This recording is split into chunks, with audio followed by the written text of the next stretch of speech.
On the subject of creative muscle, you're right. I think it's not a bad analogy. But so I've been thinking about this a lot recently because, or at least I've been thinking a lot about the place of creativity in talking to people, comedy. So actually, this is my most recent iteration on this, which is that I think that there's a thing I'm calling orthogonality. It's a mathematical term. It means to have a right angle from a previous vector. That's orthogonal.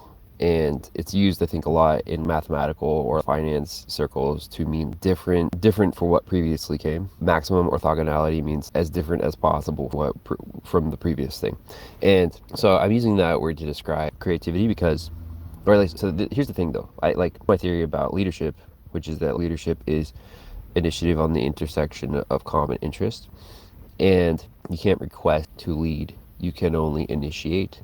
And then the people who would be your followers can accept or not your initiation. But, and what I kind of come to realize is that I think that so there was a time when I was thinking about comedy as being, so the orthogonality would be, so imagine you approach somebody to talk and you want to talk to them for some reason. And the orthogonality would be not talking to them about the direct reason that you approach them, or at least not the immediate reason that you approach them. Talk to them about something else. And so, for example, if I approach a cute girl and I want to talk to her, I should not begin with something like, "Hi, you're very pretty," or something like that, or something having to do with her singleness or her availability romantically.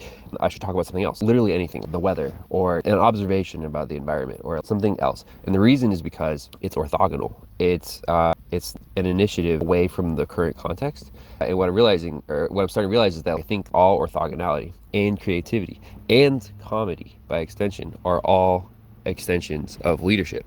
Anytime that you change the subject or are creative or are funny, I was saying this, I think I've told you this before, that I think that comedy is weird because I think the best way to be funny is to not match your energy with the people around you, allow your energy to be higher, and it's kind of disruptive.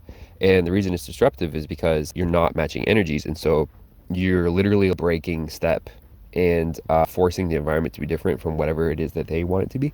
Oh, fuck, ow.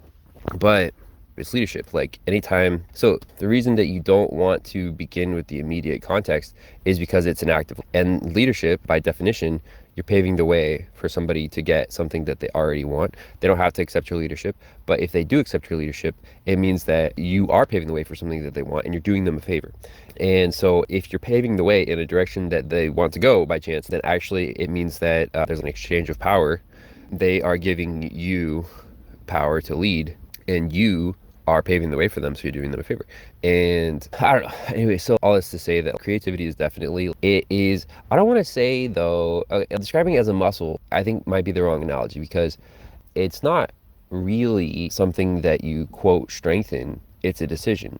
And the problem with the decision is not that it is, I guess, necessarily easier or harder than other decisions.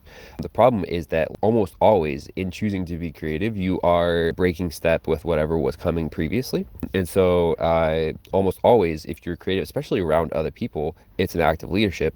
And also, therefore, because it's an act of bravery, it's an act of you're challenging the status quo. It's not easy to be creative because you're definitionally breaking step.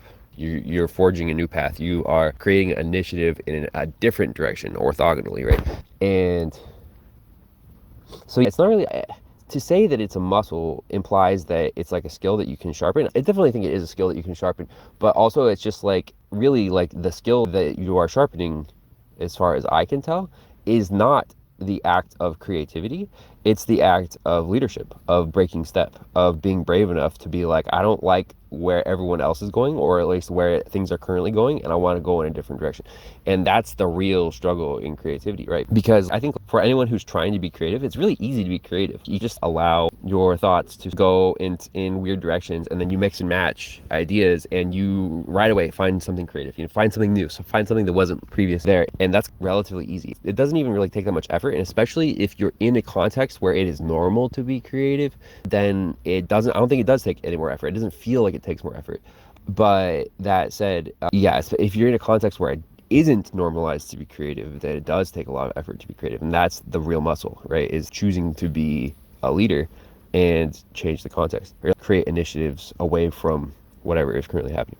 And I don't know if that makes sense, but it is super, I think it is super important to be creative. You want to, and also I think it's super valuable and valued. Oh, here's another thing that I was thinking about that I think is worth bringing up while we're on the subject of orthogonality and creativity and comedy, which is that I think I found a ratio, or at least this is a theory that I had for one day and then forgot about it because I was working on something else, but I don't think it's a bad theory.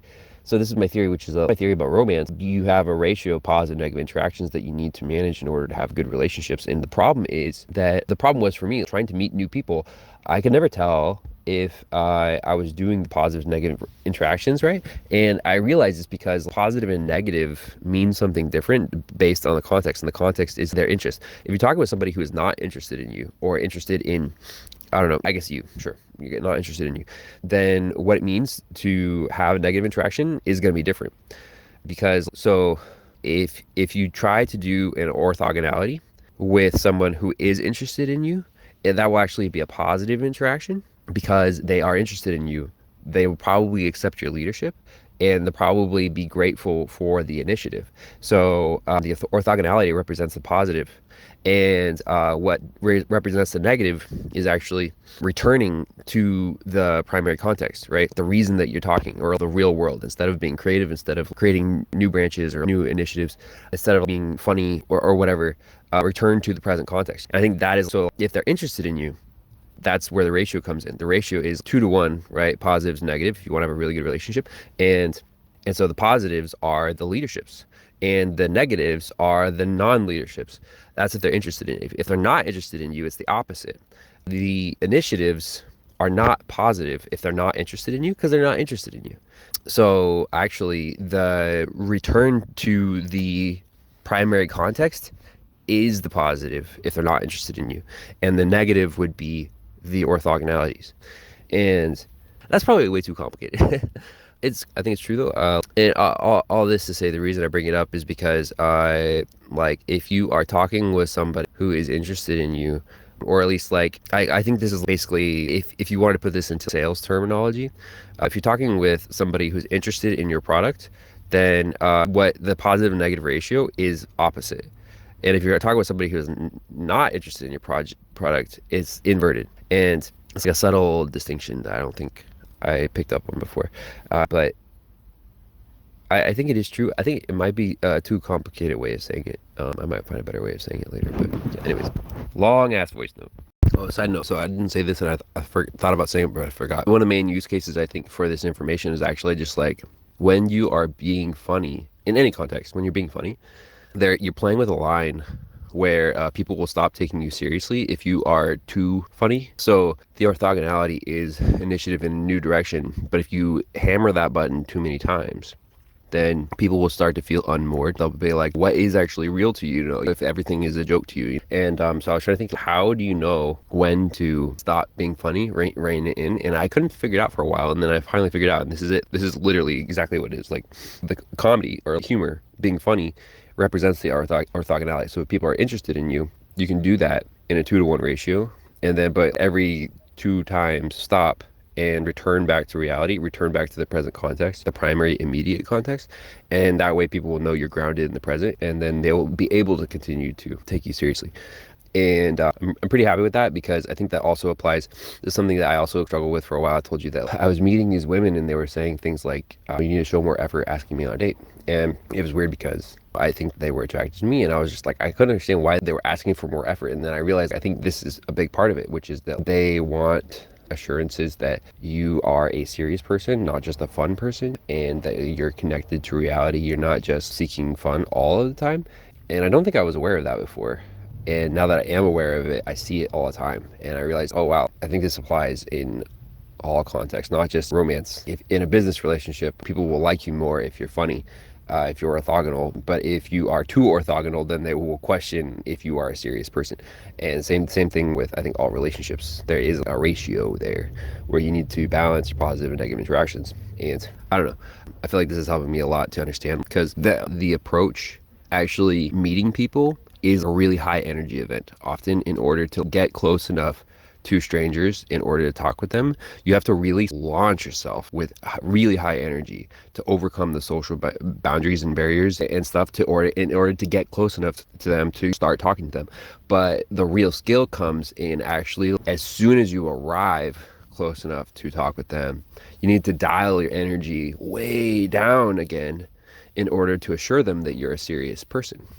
And because if you come in with super high energy, which is what you need in order to overcome the social barrier, and you keep that super high energy, you'll get in and they'll talk with you, but they will really quickly lose interest because they'll think you're not a serious person. You just have high energy, and you need to show that you don't just have high energy, you also are serious. And that's the real skill, right? Is like being a race car driver. Can you accelerate off the line at 100 miles an hour and then brake down to 5 miles an hour for like a hairpin turn and then accelerate again? It's like, how big is your range of speed and how fine is your control and being able to dial that up and down based on the context? That's what makes you really skilled in social context. I don't know if that makes sense, but